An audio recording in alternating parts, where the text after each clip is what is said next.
be the one. You know, we should do a rabbit hole on that. Do you know what that We is? should find that dude.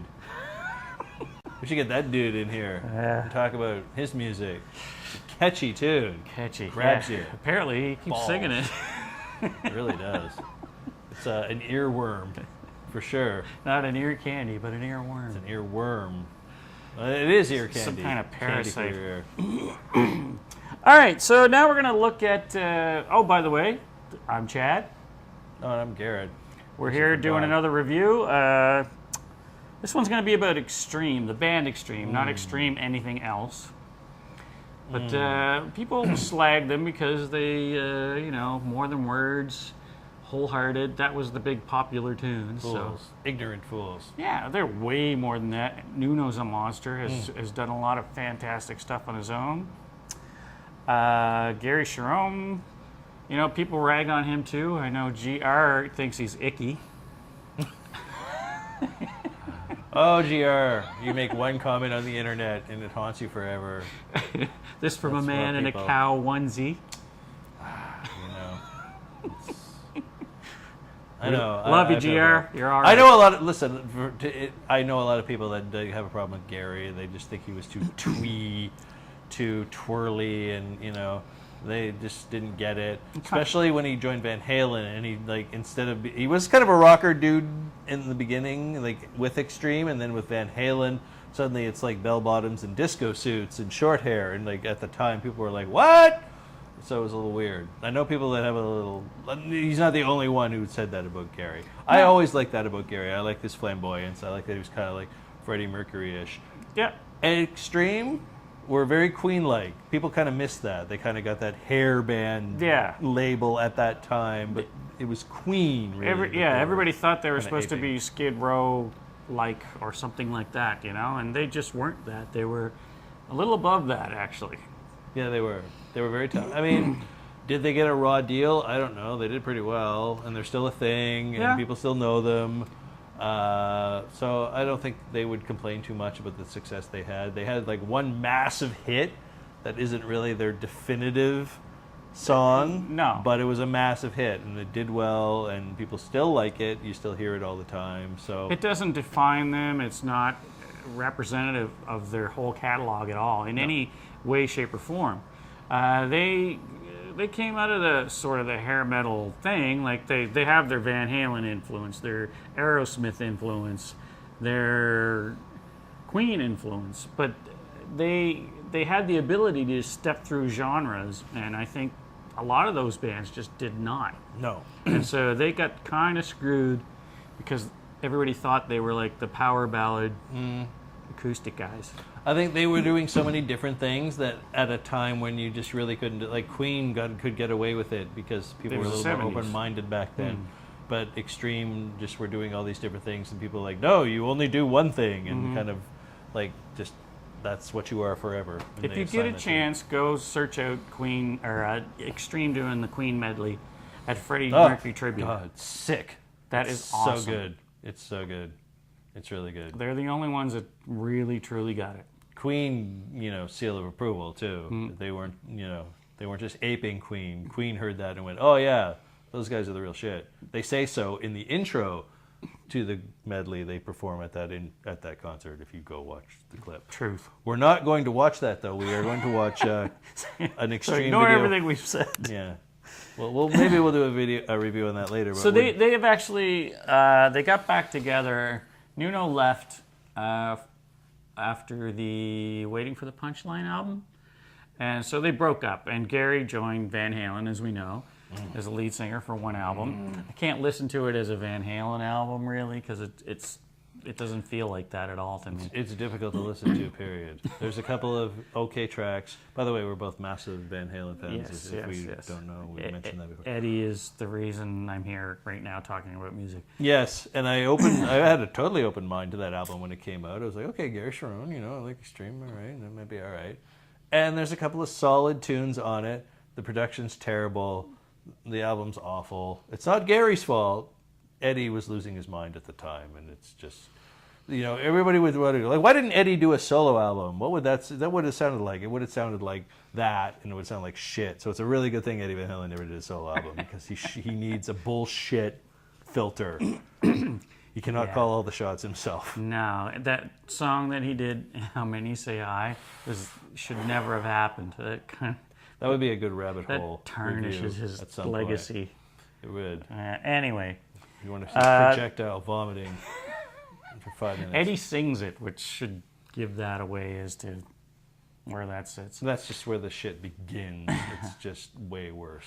So this one that I actually posted this. It was Extreme got back together in, I can't even remember the year. It was like 2007, 8-ish. 9, I don't know. Yeah. Anyway, they put an album called Saudade de Rock, Portuguese, for I think it means longing for rock and roll or something. Craving like it. Yeah. So they did this album for rock. Yeah, because it was like a desert for good rock and roll at that point in time. Mm-hmm. And they put out this album. This is by no stretch of the imagination the rockingest song on the album, but is one they did a fun video for. So here we go. King of the Ladies. I think it's really fun because, you know, they're barely in it. It's kind of a... So the lyrics throw back to, like, you know, when he was a kid, right? And it's like our generation. Oh, there's lots of references. Little pop culture references that we, you know, sort of identify to with. Prince and to Van Halen to Aerosmith. They're all in this song. Yeah, the song, it's all right. Oh, Nuno is singing this. You mentioned that, I think, already. No, I don't think it did, but he is the one singing Nuno. this. We were going on about Gary for, you know, an hour. So naturally we're playing a video that Nuno sang. But, you know... I don't think there was another video for... Oh, yeah, there might have been, actually.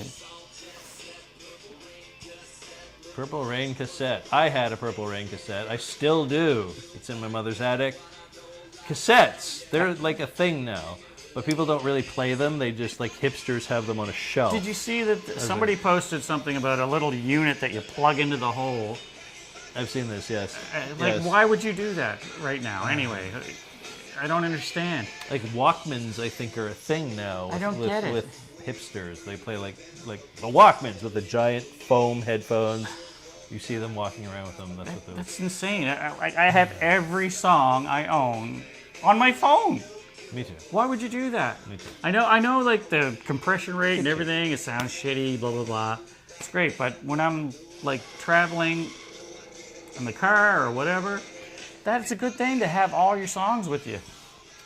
I get like vinyl collectors. There's just something. That's about the sound something different, though. There's something about the sound of vinyl that's sort of unique. And they created sets to be mobile, yes. But now it's obsolete. It's completely obsolete. It's like dragging 8 tracks around with you. It is. It really doesn't make any sense other than But I don't think most people aren't listening to them other than like the full-on hipsters that want to be seen with the Walkman. With the man buns? But the man buns, yeah. They always have a man bun if they've got the giant foam headphones.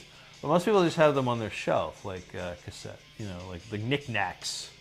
I'm going to do that. I still get the CDs. I like to have the hard copy of something once Trump destroys us all. Yeah. I would like to have a hard copy of music. I haven't purchased a CD in years. I have. Don't do it. I don't still go to Amazon, purchase stuff. So I built a friggin' 6-foot by 4-foot CD rack. I got to fill the damn thing. I tried to sell a bunch of my CDs a few months back. I worked in a record store, so I have like hundreds of CDs that I don't listen to. Some are still in cellophane.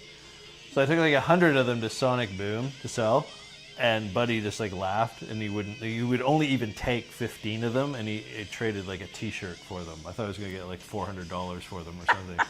That's all he would take. He would take 15 of them and like a T-shirt, a Rush T-shirt. I'll wear it. So what ones do you have that you're trying to get rid of? There's no Jack Butler CDs. You gave me all those. You gave me all those. Oh God! If you need Jack Butler cassettes, come to me. I had one in cellophane. Degeneration, that stands out. It was still in cellophane. But CDs, you still... CDs, no. I still have my cassettes are in my mother's attic. I gotta go get them and put them on my shelf. I like a got King boxes Street and boxes of hipster I am cassettes. now. I don't even think they even turn anymore. Do you have 8-tracks? Did you have an 8-track player? I personally did not have an 8-track player, but I have fond memories of my cousin's 8-track player and his 8-track like holders. I remember vividly in the back of his Maverick, custom Maverick. He had the engine all fucking blown out and drag racing in with people on Dunbrack Street. Drag racing on Dunbrack Street. If you live in Halifax, you know what I'm talking about. But anyway, trying to like, hey Chad, get me that April wine 8-track while he's like screwing the car into a circle and down Dunbrack. Man, fond memories. Up over the median. Did you have laser discs? Laser discs? Yeah, remember those? No. Oh, remember like the first, like before VHS, like the giant, what were those? Those were laser discs, right? Those were laser discs came in later in the 90s, but what were the first ones? They were like What the giant hell are we talking cartridges. about now? We got off track, as we tend to do. Video's over. Fuck it. We'll pick it up next time. What's next? Where are we at for time?